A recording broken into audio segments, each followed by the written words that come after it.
Well, tubers, tubettes, and my core demographic of crazy people, this is going to be a completely different video than what I normally do.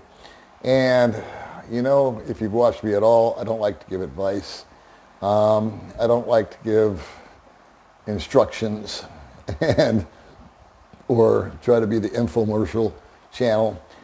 And I'm going to break those rules this time.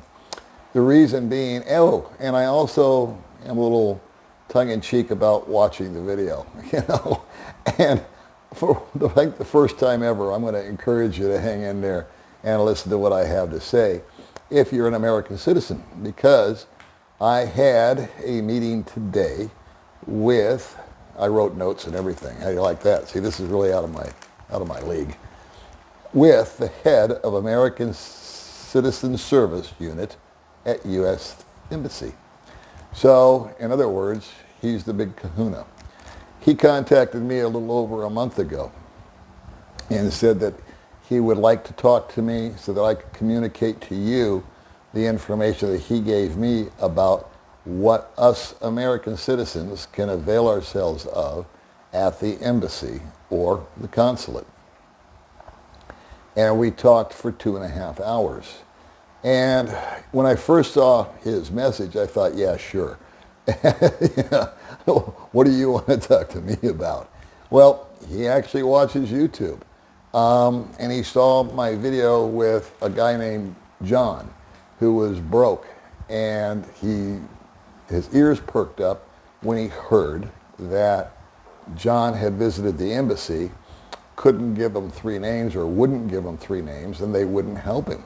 According to John, they kicked him out. But that was John talking. I also want to let you know that this gentleman, I cannot tell you his name. He actually came in with a security detail of 2 military vehicles and 2 police units.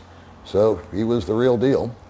And he thought that this platform that I have would reach the demographics he wants to reach, which is a bunch of old codgers like me that generally make up my audience, and give you the information and some of the details on what can happen to you, and if it does happen to you, how the embassy can help you. Now, I understand that this is not really for Canadians or Brits or Aussies or whatnot, but I would imagine, I'm not saying it is, that your embassies probably function in a very similar fashion. So without further ado, I'll get into what turned out to be a 2-hour and 40-minute conversation between myself, him, and his right-hand man, who is a Filipino. They work as a team. They are in constant contact with all of the agencies, government officials here in the Philippines. He is on the job now for 6 months. He has a 3-year run on each station. And so he asked me what I thought of the embassy, and I was very candid with him. I told him, number one, I've never been in one, so I don't even know what it looks like, and because I've never had a reason to. But the feedback that I've gotten from guys was less than perfect. It was long, it was arduous, it was slow, phones don't get answered, this, that, and the other. And he didn't disagree with me. But he is the new sheriff in town. And primarily he explained to me that the real reason behind all of that was the pandemic. There was a lot of attrition at his office. There was, I didn't know, a government freeze on hiring. And guys were retiring out. Some guys died. Some people just left. And so the staff at the embassy has been continually shrinking. The good news is he's in the process of bringing in new blood. He's got to get the people through tough security clearances, tests, training, etc. But the good news is that things at the embassy are going to improve. And like I said, this is the guy that's the head of everything. He's even over the guy that's the head of Social Security. He can make things happen. He can pick up the phone and get things done. The categories that he wanted me to address are as follows. See, I even made notes. Oh, yay. What happens if you die? What happens if you become destitute? What happens if you're arrested? What if you need to be repatriated back to your home country? And what about medical assistance? So, I'll start off by saying that the U.S. Embassy is not an open checkbook. They don't really pay for anything. They are not a credit card for us as citizens where we feel like, hey, you owe it to me, I'm a citizen, you got to do this. No, they don't. But what they do is they act as a moderator and an advocate for you. And I was really impressed by just how personal they make it. So I guess the first thing we'll cover will be medical. The medical deal took me by surprise because I did not know that if I have a life-threatening condition and I'm in a position where they cannot provide me with the proper medical care to treat the condition, they will send a person out to me to evaluate me and, if necessary, go as far as airlift me to a facility that will. And what they use here, which he says is by far the best medical facility in the Philippines, is St. Luke's in Manila. This gentleman also worked in Bangkok. He also worked in China. He also worked in Myanmar. And he said that when he was in China and Myanmar, if he had a medical emergency with an American citizen, he was sent him to Thailand. He worked in Thailand. He's now working in the Philippines. He doesn't need to send him to Thailand anymore. Over here, St. Luke's, put that in the back of your hard drive, is the premier medical facility here in the Philippines, according to him. I may not release his name, nor may I release his counterpart's name, who is a Filipino. The Filipino is here for the duration. This gentleman, I'll call him Mr. Embassy, is here for 3 years. Anyway, so medical, they will get you there. Now, is that free? No. It's a loan. Any money they spend on this, you're billed for. However, there's no strings attached to it. It's really more of just going through the bureaucratic hoops to make it happen. And you'll sign a piece of paper, or I'll sign a piece of paper if it came down to it, saying, yeah, I promise to repay. And if I don't repay, absolutely nothing happens to me or you. They pretty much have a zero repayment rate on these loans that they make. And it doesn't affect your credit. It doesn't affect your visa. It doesn't affect your status. It doesn't affect anything. And so you're pretty much cool for school. But technically, it is a loan that they're going to be giving you in order. But if you need life-saving care, you can contact the embassy, and they will send a representative personally, and they will, if necessary, get you the medical treatment. I'm not saying they're going to send a helicopter for everyone, but if necessary, they will make that happen. So I want to make that available to you if you contact them. What else is on here? What happens if you die? Well, if you die,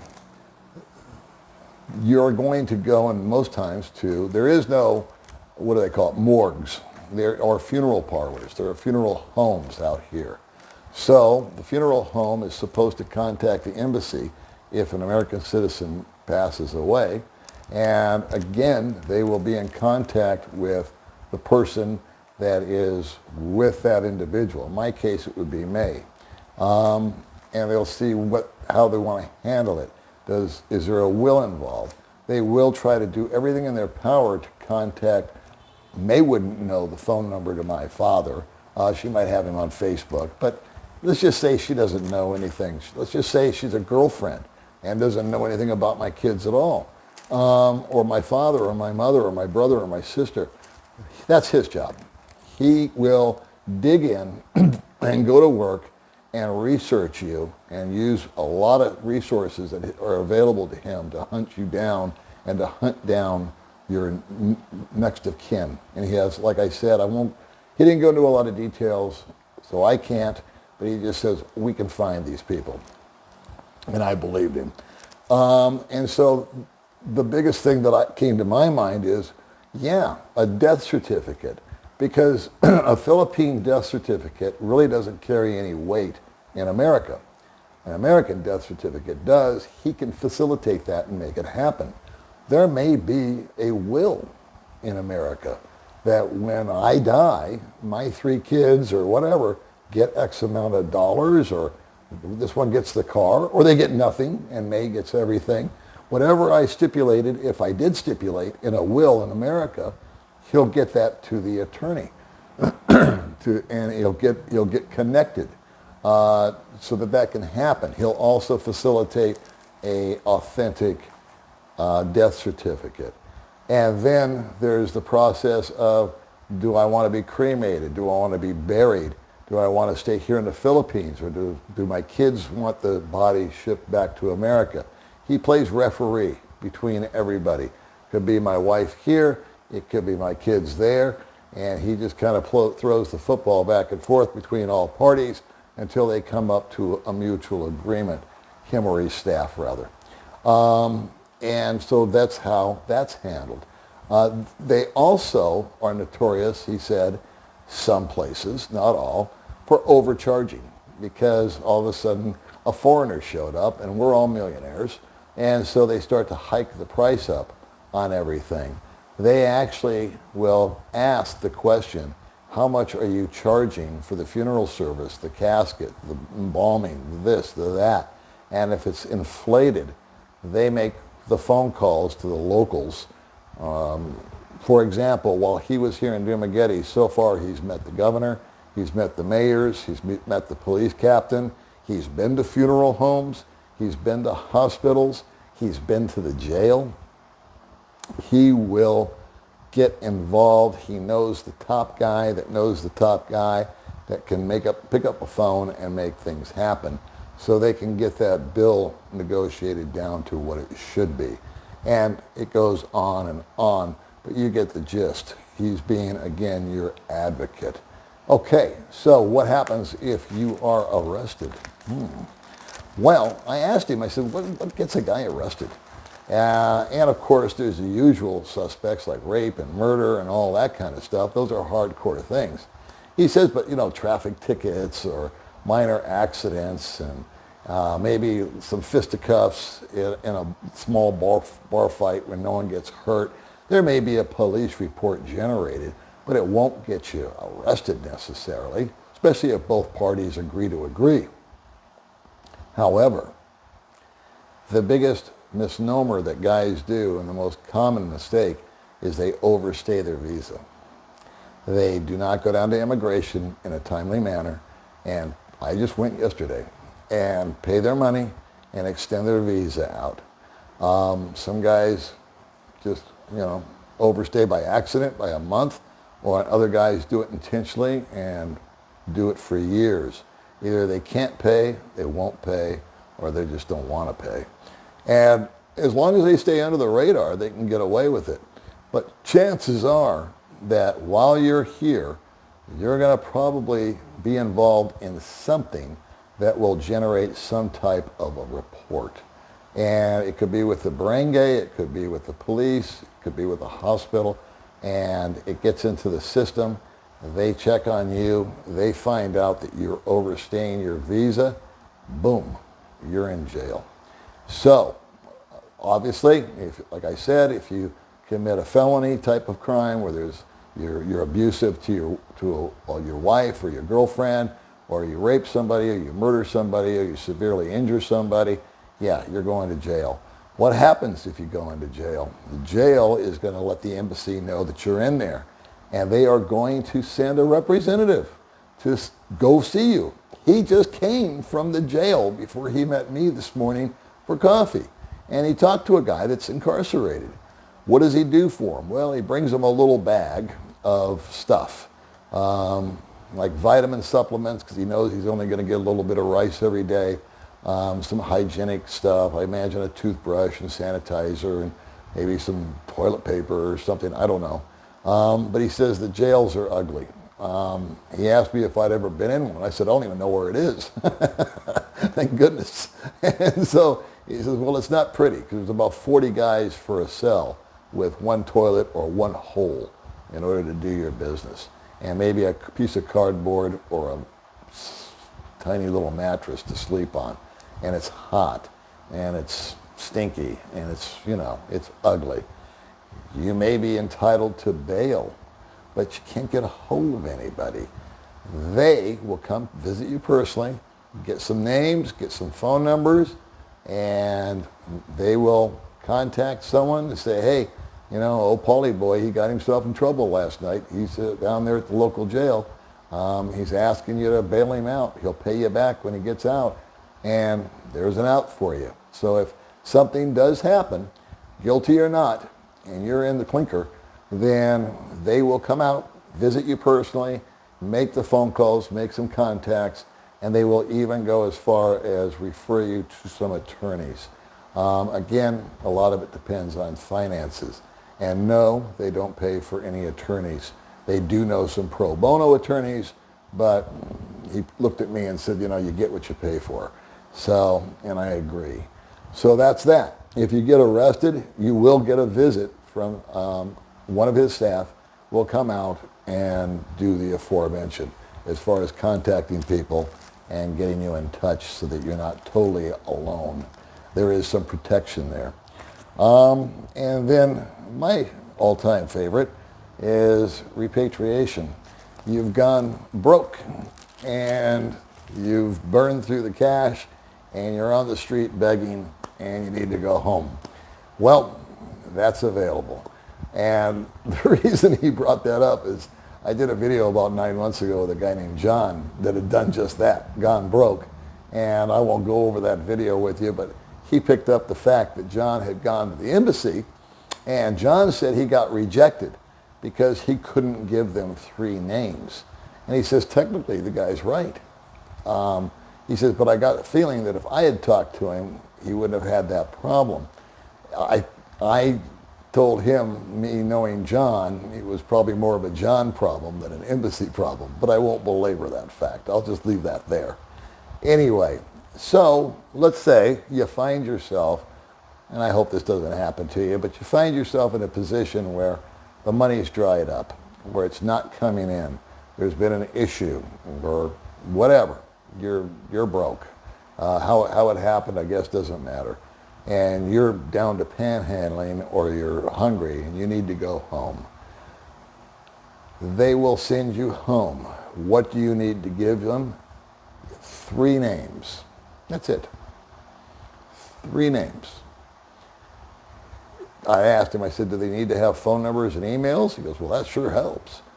But the drill is, if you give them Bob and Betty and Frank as 3 names, and they do their with last names, and they try to find these people. He says, and we have ways to find them.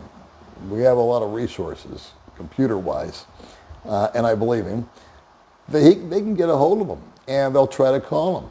And if they get a name and a number or an email, or they find the people and they get their number themselves, they give them a call, and they say, hey, do you want to help, Paul? He's broke and needs to go home. The guy goes, no, I don't want to help him. And okay, thanks. And they pick up the next one. They talk to Betty. Hey, Betty, you want to help Paul? No. And then they call Frank. Hey, do you want to help Paul? Nope. Okay, well, thank you. Well, they've done their due diligence. They've tried to gather up some money for you. And there might be one guy that says, yeah, sure, I'll help him out. How much you need?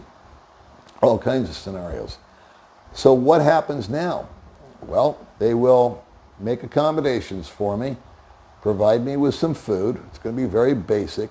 And then they'll get me onto a plane and they'll send me back home. Here is the carrot and the stick. The carrot is I get to go home.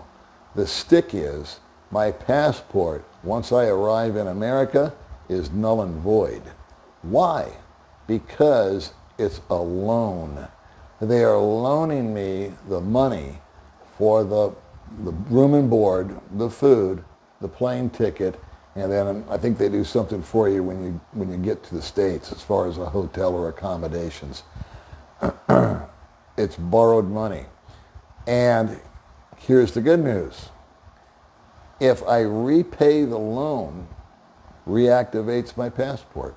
I'm free to move about the cabin again. I get home, I get cleaned up, I get reemployed, or I get hold of my money that was being withheld for whatever reason. Again, the scenario doesn't matter. I get home, as long as I repay that money, I'm free to move about the cabin, and I can travel again.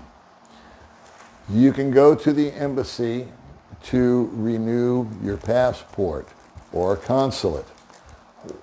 I asked him the turnaround time on that. He said less than a month. I said, so okay, let's call it 30 days. He says usually 3 weeks or so. I said, well, safety's sake, we'll say 1 month. You go down there, you hand over your passport, you fill out the proper forms, you pay whatever money they collect, they send it off, and then they bring it back. They will deliver it to you via courier. You can also go online. Never leave your house. You can go online with the embassy, and you can do the exact same thing. You can send your passport by courier to them. They will send it off to where it needs to go, and then get your other passport back, and you've prepaid for all this, and then the courier will actually deliver it to your home. One thing that his Filipino counterpart reminded me of is that it's always good to renew your passport prior to 6 months of it expiring. Because if you're holding a passport that's going to lose its lifespan in 6 months or less, most countries won't accept it if you're trying to travel to their country.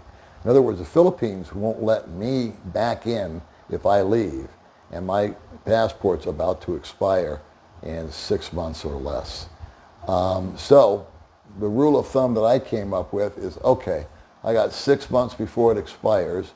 It's going to take a month for them to take care of the deal. A good safety number for me would be 8 months prior to my passport expiring. I would probably go down personally and just feel better about it and hand it over to them either in Manila or Cebu and fill out the forms and wave bye-bye to it and have a guy's name and number just to double check because I'm a little paranoid. But that would be my theory on that. I don't know if I mentioned this or not, but there's 400,000 American citizens here, and he's responsible for all of them. One interesting fact is we recently did a video about my friend Mike having issues with Social Security. Well, the Social Security guy works underneath him at Manila also. I was told by someone else, not this gentleman, that Social Security office is understaffed right now. They're down by about 35%. Again, pandemic, attrition, etc. And one thing this Mr. Embassy gentleman told me is that Social Security office in Manila covers all of Asia. So Japan, Vietnam, Thailand, Kuala Lumpur, the Philippines, name a nation that's Asian. Social Security, which is based here, covers all those guys too. So if there's a delay, now you know why. They are totally overworked and understaffed, and that's just information going in. What else was I going to tell you? The embassy, I found him to be extremely caring and compassionate. Just the fact that he reached out to me to come on social media like this, because I have a little bit of a following of guys that watch my channel. He thought this would be, I would make a good advocate for you guys living here that maybe had some of these questions or didn't know what to do, and for you guys planning to come over here, and that you do have a friend at the embassy. Patience is a virtue, but he said that if you email them, that they have a rule to get back to you within 48 hours. And I can't promise you anything else about phone calls. But that's my story, and I'm sticking to it. I was very honored that he chose me to share this information with you. When I saw him leave with a military escort in a big SUV, I said, wow, that was the real deal. And he's doing the rounds. I'll put some email addresses and some links in the description box of this video. That should take forever because I'm not good at doing that. But I have his card. Oh, and one last thing. In each community that he visits, he'd been to Iloilo, he'd been to Cebu, I think he'd been to Davao, he's now in Dumaguete, he's going on to other places, Angeles City, any place that's kind of expat heavy, which is Iloilo, Dumaguete, Angeles. He's trying to reach out to all those communities, make the connections there, make sure people get this information. And he said that he would like to have someone in each area that he could call to go out and check on somebody if necessary. In other words, his agents are all busy and Johnny is in the hospital. Would he be able to rely on somebody to maybe go out and check on that? And I said, hell, I know all kinds of guys that are got nothing to do and all day to do it. I'm sure they'd love to jump in and help you. He goes, well, I don't really want 50 people doing that. He says, and then I'll be giving them my personal number and they might be calling me about stuff that isn't, really in my wheelhouse. And he says, and somebody that's, been here for a while and whatnot. And so I said, well, okay, if you like, I'll volunteer for that. And so I'll put that information out there that you guys can contact me if you know of someone of the aforementioned situations that needs information. In other words, I can't go to the jail and visit them. I can definitely go to a hospital and see them or get their contact information and forward it to him. But more importantly, I don't need to do all that. What I need to do is give him a call or an email, and he needs to know that the guy is there. There's a chance the hospital, the jail, the funeral home didn't contact him. There are cracks in the system, and so that would be something that if you guys know of somebody, you can always feel free to reach out to me, and I'll be happy to make him aware of that person's situation. So if you hung in there with me this long, I thank you for that. I know this is not your atypical old dog video, but I felt that the information was important to get out there. Forewarned is forearmed. All right, kids, take care of yourself, and I will see you guys in the next video.